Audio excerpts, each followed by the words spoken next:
Olá, seja muito bem-vindo. Se você não me conhece ainda, eu sou o Manuel Augusto, fundador do Núcleo Terapêutico Sinapse, e eu tô aqui para me aprofundar um pouquinho com você, trazer de uma forma mais fácil para que você compreenda o inconsciente. Muitas pessoas começam, na medida que elas começam a entrar em contato com o que é o inconsciente e se dar conta, que esse processo está acontecendo comigo porque isso é inconsciente. Alguns falam, isso é emocional, outros falam, isso é psicológico. Não é assim que acontece, a pessoa está lá com aquela dor, isso aí é psicológico, isso aí é emocional.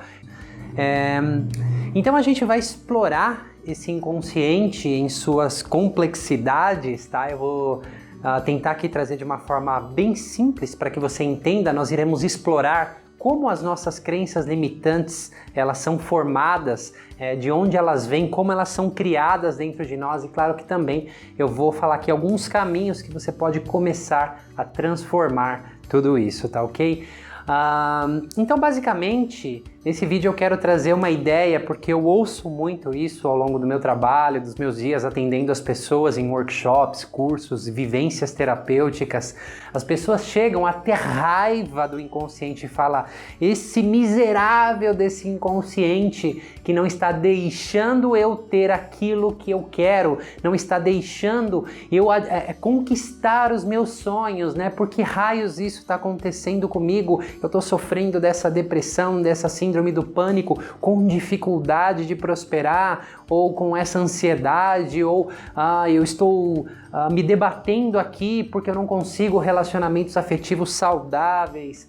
Então a gente vai se aprofundar um pouquinho nisso. Será que o nosso inconsciente, ele realmente é malvado? Será que o nosso inconsciente ele é malvado e ele está tentando nos prejudicar? Ele está tentando fazer algum mal para nós? Então eu vou passar aqui antes algumas informações técnicas para você. Eu desenhei aqui um braço de ferro, tá? Como se tivessem duas pessoas num braço de ferro, tá? Então é isso que deve parecer esse desenho, ainda que ele não pareça, o desenho não é o meu forte.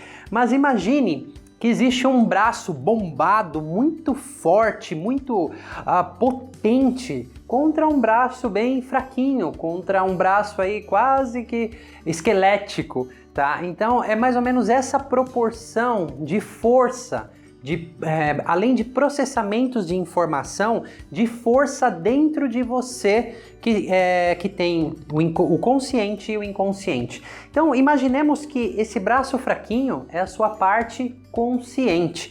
E ela, hoje nós sabemos através da neurociência, que é apenas 5% do que é você. Sim, 5% do que é você ou menos, tá? Então, ainda bem que hoje nós temos evidências científicas o suficiente que comprovam isso já não é mais apenas uma teoria. E tecnicamente falando, a parte consciente processa 40 bits de informações, de impulsos elétricos por segundo, tá? E ela tem uma forma de se estruturar, ela tem uma forma de funcionar, essa parte consciente. Então, essa parte consciente, ela é basicamente racional. As coisas precisam fazer sentido, as coisas precisam ter uma lógica, Então é uma parte lógica, as coisas precisam realmente seguir uma ordem A, B, C, linear, ser linear. Ok? Ter uma estrutura lógica correta, tá? E nessa parte consciente também é onde você desenha as suas metas, os seus desejos, os seus sonhos, os seus objetivos, tá? Então é basicamente, hoje se você é um adulto, você aí, eu desejo ter um relacionamento saudável, eu desejo ter o corpo dos meus sonhos, eu desejo ter aquele carro, aquela casa, eu desejo prosperar, eu desejo ter reconhecimento financeiro, eu desejo ser feliz, não é? O que a maioria das pessoas dizem, uma pessoa uma vez disse pra mim, é pedir muita coisa, eu só quero ser feliz e ter paz. Quem é que não quer, não é verdade? Então, isso aqui são algumas características desta parte consciente, tá bom? Já essa parte inconsciente, esse monstro, essa força, essa potência, é 95% a 99% do que é você. Sim, a nível de informação, de processamento de informação, essa parte inconsciente processa 40 milhões de bits de informações e impulsos elétricos por segundo.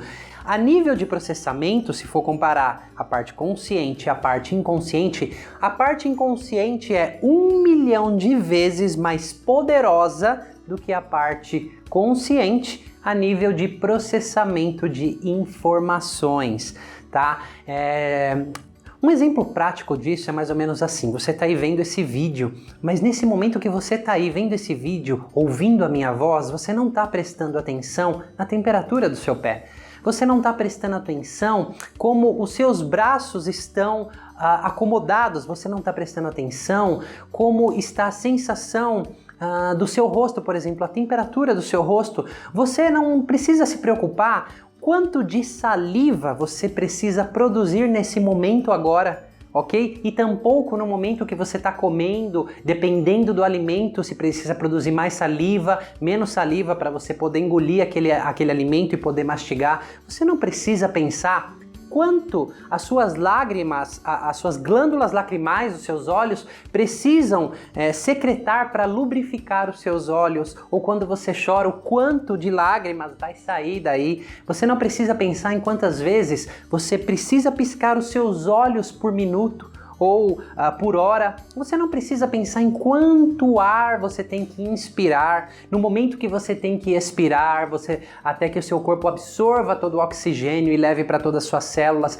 Enfim, eu poderia aqui continuar descrevendo mais e mais e mais e mais processos fisiológicos internos em você, e tudo isso faz parte dessa parte inconsciente, da mente inconsciente, do inconsciente. Por isso que é 40 milhões de bits de informações e impulsos elétricos por segundo a nível de processamento, tá ok? Se você está andando na rua, né, no momento que você começa a pensar em algo, você está consciente lá em algo, você não está preocupado como você tem que andar, os músculos que você tem que contrair, se você tem que soltar o quadríceps para contrair o posterior da coxa, ou de que maneira seu pé tem que pisar no chão, como você tem que respirar, como seus braços têm que se movimentar para que você mantenha o equilíbrio, enfim.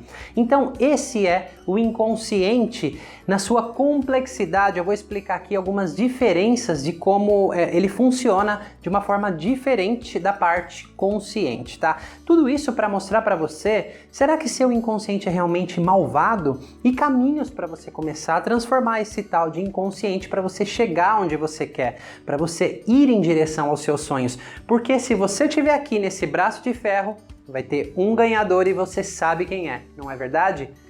Provavelmente, para não dizer que vai ser a parte inconsciente. Porque a parte inconsciente funciona mais ou menos assim. Ela funciona por associações, ok? O que quer dizer isso, Manuel? O que são essas associações? Então, vou pegar um exemplo aqui, tá? Uma vez eu estava atendendo uma pessoa e ela estava com alguns sobressaltos de ansiedade muito grande quando ela ouvia uma sirene, seja de ambulância, fosse de polícia, de bombeiro. Quando ela ouvia aquela sirene, o corpo dela, o coração começava a disparar, ela entrava num estado assim que era quase incontrolável, lágrimas vinham, o corpo começava a tremer, quase que um ataque de pânico, tá ok? Então a gente começou a trabalhar ali e ela voltou 5 anos no tempo. E infelizmente o filho dela tinha sofrido um acidente, ele chegou a falecer e ela se lembra dele estar ali no chão e a ambulância com aquele barulho da sirene chegando. Então ficou associado o sentimento dela ali naquele momento com o barulho da sirene. Em PNL, isso é chamado de âncoras, certo? Então ficou criada ali uma associação. Então o inconsciente, ele faz associações o tempo todo. Por exemplo, quando você sente um cheiro que te lembra a comida da mãe, da avó, ou um perfume que te leva a algum lugar, ou quando você ouve uma música e lembra de repente de uma pessoa com uma boa experiência ou com uma experiência não tão boa assim e vem aqueles sentimentos. Então essas são associações inconscientes, tá? Ele não é linear em absoluto. O inconsciente ele não funciona de forma linear, ou seja, A mais B mais C mais D, ok? Não tem esse processo lógico, não tem esse processo aqui que tem que ter uma racionalidade, uma lógica específica. Um exemplo muito fácil para você entender isso é assim: eu quero emagrecer, ok? Eu sei que eu tenho que fazer exercícios, de repente eu sei que eu tenho que aderir a uma reeducação alimentar, a um programa de reeducação alimentar. Às vezes eu até começo o exercício, mas aí eu deixo de fazer os exercícios, de ir para academia, eu começo a ter preguiça, eu começo a comer um monte de porcaria e depois ainda me sinto culpado. Isso tem lógica? Se eu digo que eu quero emagrecer, ter um corpo dos meus sonhos, não tem lógica nisso. Ou pessoas que, por exemplo, fumam, certo? Hoje nós temos evidências, está até no pacotinho de cigarro, que um cigarro, né, fumar pode matar você. Não é verdade? Mas pessoas continuam fumando. E se você perguntar para elas, você quer morrer? E de repente a resposta, né, eu acho que a maioria delas vai dizer que não. Então não tem lógica naquele ato que elas fazem. Mas com certeza existem dinâmicas inconscientes que sustentam aquele processo, que dão suporte àquele processo, tá? Então isso é que é não linear, não tem essa coisa, não faz sentido racionalmente, tá bom? O inconsciente coexiste com conflitos, vários conflitos ao mesmo tempo. Ele coexiste com vários conflitos. Na prática é mais ou menos assim: eu quero ter isso, mas eu não quero abrir mão disso, ao mesmo tempo eu me sinto culpado com aquilo, e aqui a gente poderia adicionar vários ingredientes. Então ele coexiste com vários conflitos ao mesmo tempo, tá ok? E aqui uma das coisas mais importantes: ele vive a partir da própria verdade, tá? O que é esse vive a partir da própria verdade? A partir do que foi aprendido pelo seu inconsciente até os 7 anos de idade, onde são formadas crenças limitantes. Mas para falar de crenças limitantes eu vou falar no próximo vídeo, tá ok? Então eu vou me aprofundar mais um pouco como as crenças limitantes são formadas e você vai fazer um link nesses vídeos de todo esse aprendizado. Mas isso aqui é uma parte muito importante, que o inconsciente ele vive a partir da própria verdade. Então, tudo que foi aprendido, algumas pessoas dizem foi instalado. Eu não acredito que foi instalado, porque ninguém vai lá, abre a sua cabeça e põe ali um programa, tá? Mas é aprendido, porque a percepção é sua, seja uma criança, seja um feto na barriga da sua mãe, seja uma criança de 4, 5, 6, 7 anos, é você quem percebe aquela situação, aquilo que aconteceu com você, ok? Porque não é a situação, o trauma, por exemplo, que incomoda, a situação que você passou, a experiência desagradável ou agradável, mas sim o significado que você dá a ela, mas baseado ali na idade que você tem. Então nada é instalado, é aprendido, tá bom? Então a partir disso vão sendo formadas as nossas crenças limitantes, tá? E depois a gente tá adulto na vida. Tecnicamente, mais ou menos com 23 anos, o seu consciente terminou de se formar, de 23 a 26 anos, ali dados super relevantes, né, que hoje a neurociência traz pra gente.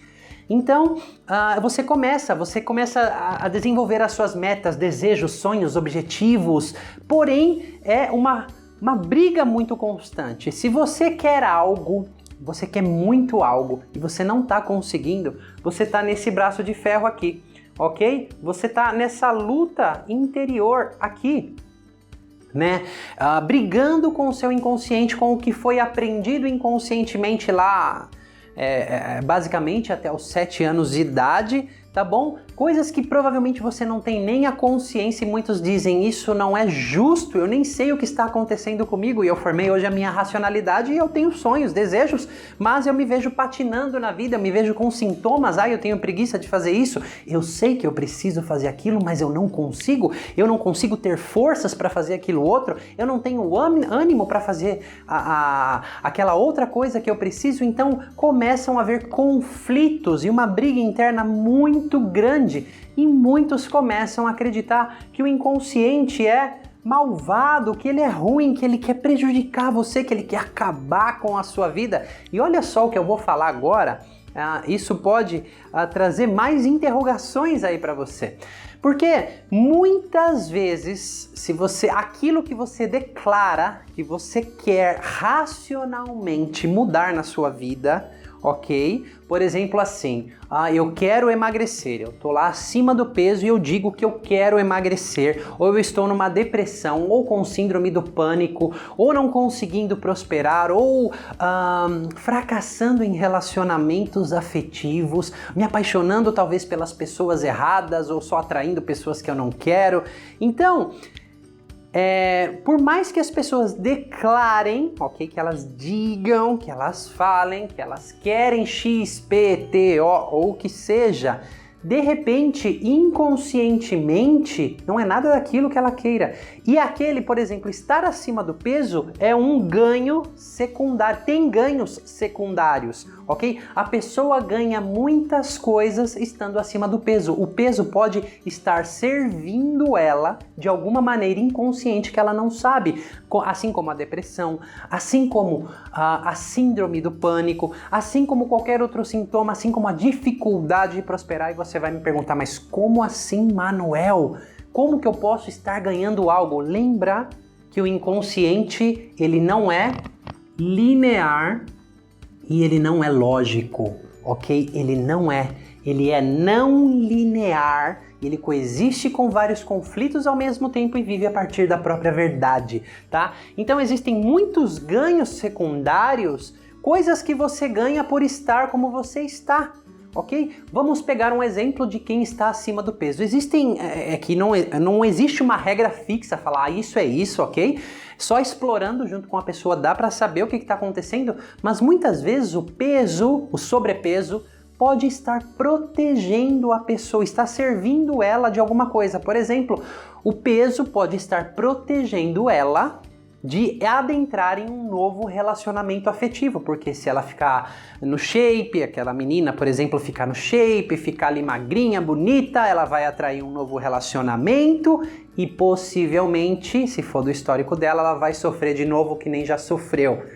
Então, quantas pessoas não começam a engordar depois de um divórcio, de uma ruptura ou de uma decepção amorosa muito grande? Porque aí o peso começa a proteger essa pessoa para ela não ter um relacionamento saudável.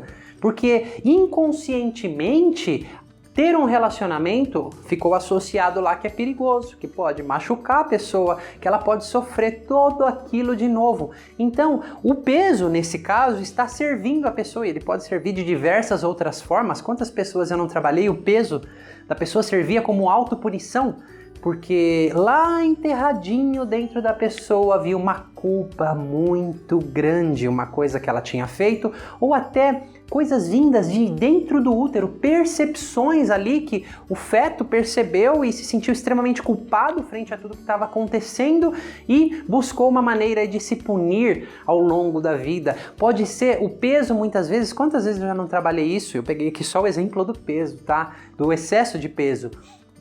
Muitas vezes é a melhor desculpa para a pessoa não fazer o que ela precisa fazer. Por exemplo, então aquela pessoa estava num relacionamento que não estava legal, não estava saudável, tá? E ela ficava dizendo para ela mesma, eu não vou me separar, eu não vou me divorciar porque eu vou ter que conquistar outra pessoa, toda essa burocracia de divórcio, advogado, partilha de bens, e ela começava a ficar até cansada, assim, só de falar tudo que ela ia fazer, mas aí vinha um lado, mas eu quero um relacionamento, mas desse jeito que eu tô acima do peso, quem vai gostar de mim? Ok? Então o peso ali no caso, a gente começou a perceber que era uma melhor desculpa para ela não enfrentar todo aquele processo, né, jurídico, judiciário, toda aquela parte burocrática, e também tinha um medo de solidão muito grande. E se ninguém me quiser, eu já estou numa idade avançada, e se eu passar o resto da minha vida sozinha? Então, olha quantas coisas subjacentes lá enterradas no inconsciente, e a pessoa falava, quando eu emagrecer, aí eu vou poder ter um relacionamento. Então era uma desculpa, né? Mas o peso estava servindo ela, no caso, para ela não ter de enfrentar esses desafios, que ia ser muito difícil. Então, nesse caso de ganhos secundários, nós precisamos adentrar o inconsciente, porque ele está vamos supor assim, aquela pessoa que está usando peso, mas isso é de uma forma inconsciente, tá? Não é consciente na pessoa, não. Ela está usando peso para se proteger de relacionamentos, para não ficar atraente, para se proteger de relacionamentos. Então, se nós não voltarmos e começarmos a curar, a liberar aquelas emoções presas, aqueles traumas, aquelas experiências anteriores, de relacionamentos anteriores, de significados que ficaram presos, amarrados dentro dessa pessoa, o peso vai continuar lá, porque o inconsciente está servindo a pessoa, né? E é muita força, está servindo, não vai, a força de vontade ali não vai falar, porque a pessoa pode até começar a emagrecer num determinado momento, mas de repente, do nada ela volta a engordar, porque começaram a ser desengatilhados aqueles medos de se relacionar de novo. Então, enquanto a gente não liberar essa dor que ficou presa e começar a ensinar o inconsciente a ter outros mecanismos, outras formas de se sentir seguro e protegido, aquele mecanismo que foi aprendido ali de forma inconsciente, aquela associação que o peso poderia proteger, ele vai continuar. Então, por isso que muitas pessoas brigam com o peso. Claro que existem várias outras possibilidades, eu estou trazendo só algumas aqui para você. Vamos pegar um outro caso de ganhos secundários. Então, aquela pessoa, vamos supor assim, eu já trabalhei, então estava com aquela pessoa e ela estava com síndrome do pânico, e era uma pessoa que queria dar conta de tudo, de todos, fazer por todo mundo na família dela, no trabalho ela já não suportava mais, ela precisava descansar, só que ela nunca descansava, porque nada era o suficiente, ela fazia, queria agradar tudo e todos, e aí ela começou a ter sintomas do pânico, e claro que são sintomas horríveis, e ela queria se desfazer daqueles sintomas racionalmente, mas existia um ganho, porque agora com as crises ela não precisava trabalhar, ela começou a descansar, ela começou a ter atenção de muita gente, as pessoas fazerem por ela, e por um outro lado, ela ficava muito incomodada com isso. Lembra que o inconsciente coexiste com vários conflitos ao mesmo tempo. Você começa a perceber essa complexidade do inconsciente. Então, enquanto nós não começarmos a ensinar essa pessoa que o sintoma está dizendo, pausa, descansa, e estruturar novas habilidades e estratégias para ela conseguir descansar, que ela não precisa dar conta de tudo, de todos, e nós voltamos e fomos curando várias situações na vida dessa pessoa, onde foi aprendido, onde foi criado o aprendizado, crenças que ela precisava cuidar das pessoas, senão ela podia se sentir abandonada, senão iriam rejeitar ela, aprendizados precoces lá antes dos 7 anos de idade. Então, novas informações foram adicionadas ao inconsciente para que ele pudesse ter um novo entendimento, viver a partir de uma verdade diferente do que aquela que havia sido aprendida. Tá? Eu gosto desse nome aprendido, porque não foi instalado e não foi programado, foi aprendido, porque muitos desses aprendizados é uma adaptação, não é escolha, tá? Para a pessoa sobreviver, tá bom? Então, esse é o mundo dos ganhos secundários, e a gente poderia aqui explorar e ficar horas falando sobre vários ganhos secundários que as pessoas têm. Por exemplo, vou te contar uma historinha aqui. Uma vez eu estava lá, meu pai tinha feito uma cirurgia, eu estava no hospital, e eu estava aguardando ali ele ser liberado e tudo mais, e foram várias horas, e eu fiquei rodeando ali o hospital, a hora eu sentava, aí eu fiquei cansado de ficar sentado, eu fui andar, em um momento eu me sentei ali próximo de 2 senhoras, e era muito interessante a conversa delas, né? Uma dizia assim, elas estavam competindo por problemas, né? Eu acho que você já viu isso na sua vida. Então uma dizia assim, olha, eu tô com o doutor fulano de tal, porque naquele hospital eles tinham grupos de acompanhamento para senhoras com pressão alta, com diabetes, então ela falava assim, eu tô com o doutor fulano de tal, eu tô vindo aqui terça, quarta e sexta, eu tô fazendo tudo isso, estão usando aqueles medicamentos experimentais, pessoas melhoram, mas eu não tô conseguindo melhorar, eu não sei o que é, minha pressão não consegue baixar. E aí veio a outra assim com uma cara de prazer para ela, uma cara de quase orgulho, e eu só observando aquilo. E disse assim: é que você não viu a minha diabetes. A minha diabetes tá lá em cima, eu tô com o doutor fulano de tal, no programa tal, eu tô aqui há mais tempo que você, mas nada cura a minha diabetes. Então, eu conheci um pouquinho daqueles programas, porque tinham várias propagandas ali no hospital, então aquelas senhoras eram muito bem cuidadas, era um grupo de profissionais atendendo, dando atenção 3 vezes por semana, faziam caminhadas e muitas outras coisas. Ou seja, quando eu vi aquilo, a pessoa defendendo quase que com a vida, o problema, falando com orgulho do problema, se você começa a pensar, realmente perceber o que está na comunicação, existem muitos ganhos secundários. Por mais que essa pessoa declare que ela quer se curar, existem muitos ganhos tendo o problema que ela tem. Mas é claro, se você for abordar a pessoa e dizer assim: ei, você não quer se curar, dessa maneira ela vai brigar com você. Talvez você esteja brigando comigo, falando: esse cara tá louco. Mas o mundo do inconsciente é assim, e lembre-se, ele é 95% a 99% do que é você atuando em um adulto de mais de 30 anos, 95% do tempo. Porque no momento, pessoas que conhecem a lei da atração estão lá visualizando, co-criando com o universo. Nesse momento você muda, a sua vibração é excelente, mas você não consegue ficar consciente o tempo inteiro, ok? Em um determinado momento, quando você não está mais consciente, adivinha quem entra em jogo? O inconsciente, com toda a verdade que foi aprendida, ok? Até os 7 anos de idade, certo? Então era isso, eu queria te passar algumas informações aí complementares sobre o inconsciente. Será mesmo que o inconsciente é um malvado? Será mesmo que aqui, o que eu tenho que fazer? Criar músculos nesse braço para entrar numa batalha com esse inconsciente e eu vou ganhar dele na força de vontade, na marra? Eu vou ter que fazer isso? Será que esse inconsciente ele quer me prejudicar? Será que essa força está contra mim? Será que isso realmente é verdade? Todas essas perguntas eu vou responder no próximo vídeo, onde eu vou te ensinar como as crenças limitantes são aprendidas, como elas funcionam em você e também possíveis caminhos para você começar a transformar tudo isso e descobrir, será que o inconsciente é realmente malvado ou ele é um aliado seu, ele está do seu lado, tá bom? Eu vou ficando por aqui, eu espero que você tenha gostado, tá? Se você gostou desse material, compartilhe com mais pessoas por aí e não perca o próximo vídeo, onde eu vou falar, complementando todo esse aprendizado. Eu vou ficando por aqui e te vejo na próxima.